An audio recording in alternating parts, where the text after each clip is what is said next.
What's going on, plugins? Welcome back to another video. In today's video, I'm going to talk about Kentucky and how good they'll be during their conference games. Before we get into this video, make sure you drop a like, and if you're new here, sub to the channel and become a part of the family. Now let's get into the video. Kentucky's going into their conference schedule playing some of their best basketball. They're currently ranked 6th in the AP Top 25 poll, so they're officially a top 10 team, but I feel like they should be ranked in the top 5 right now. The reason why I think Kentucky's not a top 5 team because they lost a game against UNC Wilmington, which was at Rump Arena. Losing to a team like that's embarrassing, and one of their best players in DJ Wagner didn't play that game because he was out with an ankle injury. Kentucky are the favorites to win the SEC this season, but it's not going to be a cakewalk, and they're going to face some really good teams. They will play Florida on January 6th. If Kentucky comes out the gate and wins that first game, it will be big for their confidence. I'm saying they'll win that game, but it won't be a blowout. They're going to win in a close game. The teams that might give them the most problems are Auburn, Alabama, and Tennessee. They have to play Tennessee twice, and right now Tennessee's ranked 5th. I feel like Kentucky will lose one of those games. Those might be the toughest games on the schedule right now. And Auburn and Alabama are solid teams, so I see Kentucky losing at least 3 games during this 18-game stretch, which is not a bad thing. Or they can shock us all and win every game that remains on their schedule. That can honestly happen. Kentucky has the deepest roster in college basketball right now. If you think about it, they have a couple players that can come off the bench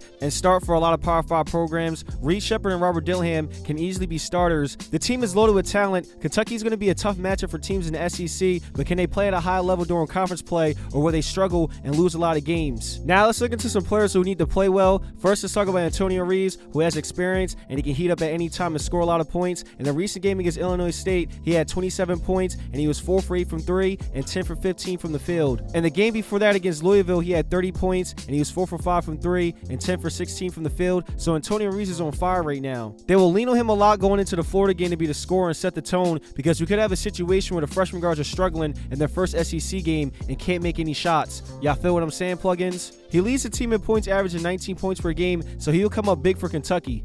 DJ Wagner is one of the leaders of this team, and his teammates respect him and listen to him. For him being a freshman, the way he can rally the troops like he does is incredible. And that'll be key for Kentucky during these conference games. He's not going to fill up the stat sheet, but there's no denying that DJ Wagner is the best point guard and the floor general for this team. He makes the team go. Y'all feel what I'm saying, plugins? In a recent game, he scored 14 points. He was 6 for 10 from the field, and he was 2 for 3 from 3. If he can make his threes at a high percentage, this would be huge for Kentucky. He has been struggling from deep this season, but he has some games this season where he shows that he can knock down threes. If DJ Wagner is making his threes, he's going to be a nightmare for opposing teams, because we already know he's elite getting to the rim, and he's one of the best slashers in college basketball. So if his layups are falling and he's hitting threes, it's over. Robert Dillingham needs to keep playing at a high level coming off the bench like he's been doing. He gives Kentucky a spark on offense and defense. He has been on fire these last 4 games, scoring double-digit points, and in 3 of those games, he has scored over 15 points. So far this season, he's averaging 14.3 points per game. He has been a great 3-point shooter for this team. He has been better than most people expected. He's shooting 44% from 3, which is impressive.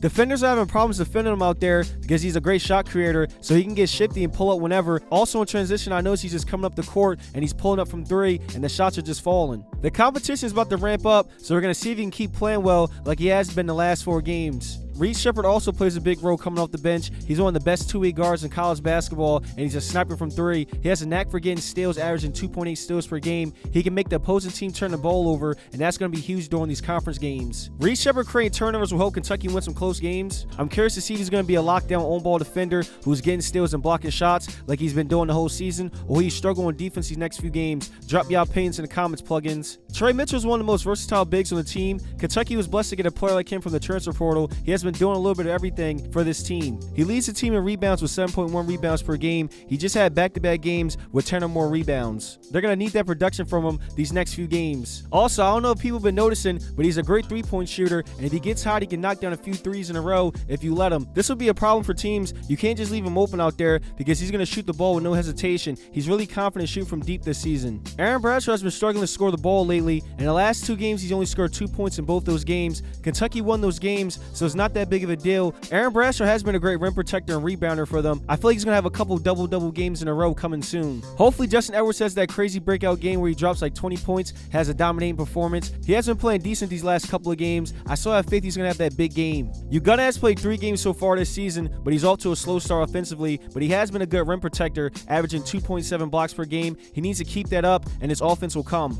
A dude there needs to keep being a versatile player coming off the bench. He can do a little bit of everything. He can score, he can play defense, and he can rebound. Sometimes in games he gives Kentucky a spark on offense and on defense. The one player that everyone is sleeping on is Jordan Burks. He's only averaging 2.1 points per game, but now he's back at his original position, which is playing small forward. Remember in the beginning of the season, Coach Cal had him playing power forward and center while all the bigs were out. His minutes have taken a dip. He was getting over 20 minutes per game, but the last 3 games, the most minutes he's gotten was 16. He's known to be a bucket. He was averaging 23 points per game in OTE, so I feel like one of these games he's going to have a big game. How good will Kentucky be during the conference games? Are they the best team in the SEC? Drop your opinions in the comments, drop a like on the video, and sub to the channel. I'll be dropping a lot of Kentucky videos this month and dropping videos on other college programs, so you don't want to miss out on that. So turn on post notifications. I appreciate y'all, and I'll see you in the next video. Till next time.